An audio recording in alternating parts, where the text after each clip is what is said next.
오마하의 현인 워렌 버핏은 전설적인 투자가로 오늘날까지 이름을 떨치고 있고, 동전 한 입 들고 거대한 배를 만든 정주영 회장은 오늘날의 현대를 만들었습니다. 사실 이런 세계적인 재벌들이 가진 재산의 범위는 너무 크기 때문에 처음부터 엄청나게 큰 사업을 했던 사람들이 아닐까 싶을 때가 있는데요. 알고 보면 그들에게도 비교적 작은 규모의 사업을 했던 때가 있습니다. 규모는 작지만 지금 생각해도 놀라운 그들의 지혜와 노력, 아직 세상에 알려지지 않았던 때의 그들은 어떤 사업을 어떻게 했을까요? 오늘은 워렌 버핏과 정주영 회장의 인생 초반 사업들에 대해 살펴보겠습니다. 보통은 워렌 버핏을 주식에 투자한 것만으로 착각하는 경우가 있습니다. 그러나 그는 단지 차익 거래를 위해 주식을 사는 것이 아니라 탁월한 경쟁력을 가진 사업 모델을 발굴하여 더욱더 큰 점유율을 가진 기업으로 만드는 경영자입니다. 경영자로서의 떡잎은 이미 어렸을 때부터 보였습니다. 워렌 버핏은 이미 6살 때 인생 최초의 사업을 시작했습니다. 그가 최초로 벌인 사업은 바로 껌을 동네에서 판매하는 것이었는데요. 더 높은 수익을 위해 할아버지에게서 박스로 판매하는 콜라를 구매한 뒤 한 개씩 소분해서 판매하는 전략으로 수익률을 높였다고 합니다. 버핏이 가장 먼저 시작했던 일 중에는 신문 배달 일이 있었습니다. 여기서도 버핏의 창의력이 돋보이는데요. 버핏은 자신이 배달하는 집들이 언제 구독이 만료가 되는지를 체크해 둔 뒤 구독이 끝날 때쯤 연장할 의사가 보이질 않으면 경쟁 신문을 추천해서 구독하게 만들었다고 합니다. 경쟁 관계인 두 개 언론사의 신문을 배달하고 있었다고 하는데, 신문 대리점주들 입장에선 그래도 버핏이 일하는 것이 득이었겠죠. 동네 대학에서 미식축구 경기가 열리는 날이면 땅콩과 팝콘을 준비한 뒤 오늘날 비어보이가 경기장에서 판매하는 것처럼 판매를 하며 돈을 벌기도 했고, 골프장에서 골프공을 주어 사람들에게 판매하기도 했습니다. 미국에서도 골프장에서 공을 주어 파는 것은 기본적으로 불법인데요. 그의 부모는 아들의 행동을 자랑스러워했을 뿐 특별히 막지는 않았다고 합니다. 버핏은 주운 공을 그냥 판 것이 아니라 공마다 직접 세척을 했고 새 것처럼 만들어서 판매했기에 높은 값을 받았다고 합니다.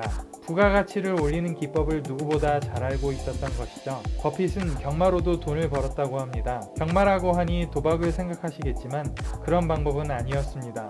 경마장에서 경기가 끝난 뒤에 자신의 막건이 당첨되지 못한 사람들은 실망감에 막건을 쓰레기 버리듯 던져버리는 경우가 대부분인데요. 버핏은 이 버려진 막건에서도 기회를 봤다고 합니다. 버려진 막건을 모두 주워 확인을 한 뒤 경기 결과가 번복되는 경우 돈 한 푼도 들이지 않고 그 상금을 얻을 수 있었으니 무에서 유를 창조한 것이죠.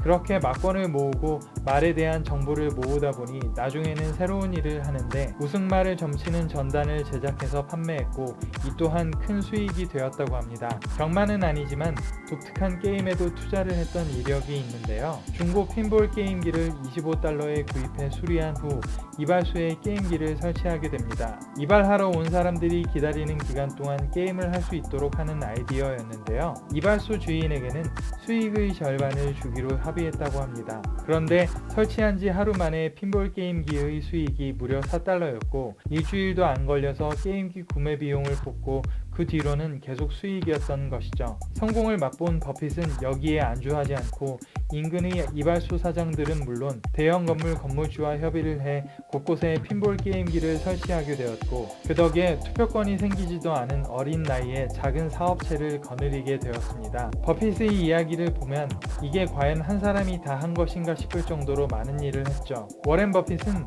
사실 어린 시절부터 비즈니스를 체득한 듯합니다. 신문 배달도 음료수 판매도 어떻게 생각하면 그저 수동적일 수밖에 없는 일들이죠. 잘 팔리지 않는 과정을 겪으며 실망할 수도 있었던 일들이고 얼마 지나지 않아 금방 그만둘 아르바이트 같은 일들이기도 했습니다. 그러나 태생이 사업가인 버핏은 확실히 남들과 다른 선택을 했고 16살이 되기 전에 무려 $50,000가 넘는 돈을 벌었다고 합니다.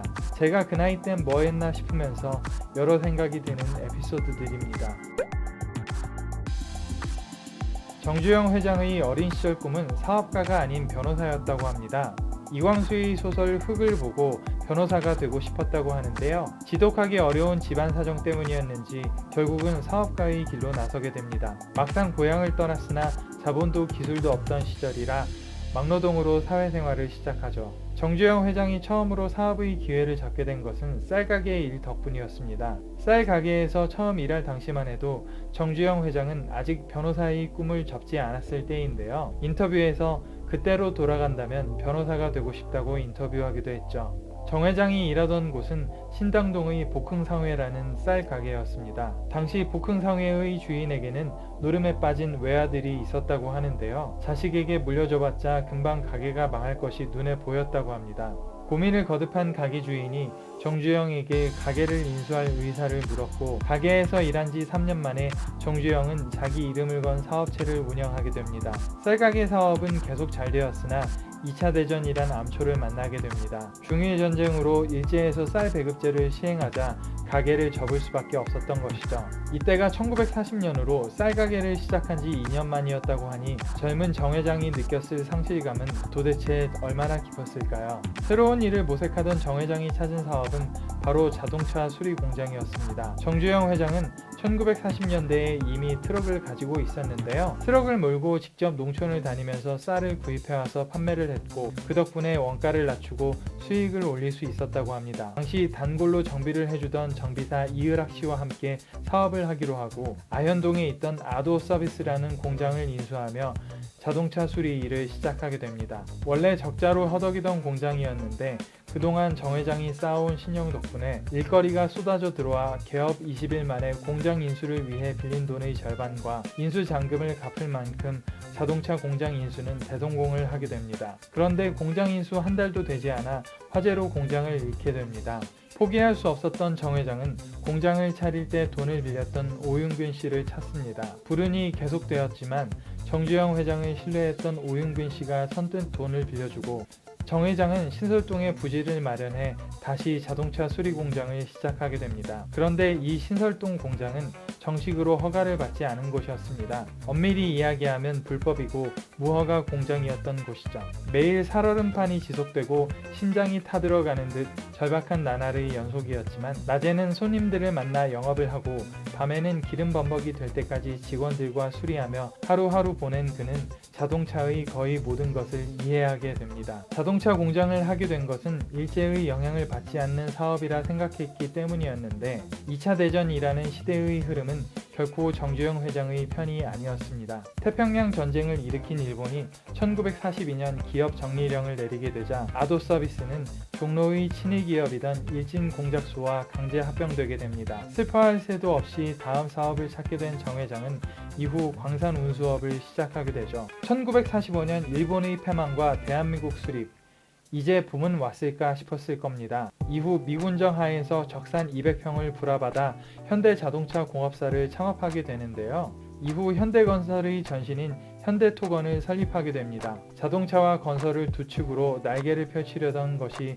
정 회장의 계획이었는데요. 이번에는 한국전쟁이 그의 발목을 잡게 됩니다. 전쟁으로 인해 미군 하청 사업과 전후 복구 사업에 뛰어들게 되고, 이후 오늘날의 현대의 역사가 본격적으로 시작되게 됩니다. 끝까지 포기하지 않고 신화를 창조한 정 회장의 일화를 들으면 감탄하지 않을 수 없습니다. 그가 가진 불굴의 의지는 오늘날에도 많은 것을 느끼게 해주는 것 같네요. 워렌 버핏과 정주영은 사실 같은 선상에 놓을 수 없는 사람들이죠. 버핏은 미국이란 초강대국에서 태어났기에 직접적으로 전쟁을 겪지 않았고, 이미 어린 시절에 주식시장이란 자본주의의 총알을 경험했던 인물입니다. 그에 비해 정주영은 시골 깡촌에서 태어나 무일푼으로 상경해 신용과 노력으로 현대라는 기업을 일궈낸 사업가라는 차이가 있죠. 개인적으로야 숱한 고생을 한 정주영 회장에게 마음이 갑니다만, 그렇다고 워렌 버핏이 운이 더 좋았고 노력을 덜했다고 할 수는 없겠죠. 버핏은 골프공과 막권의 사례에서 보듯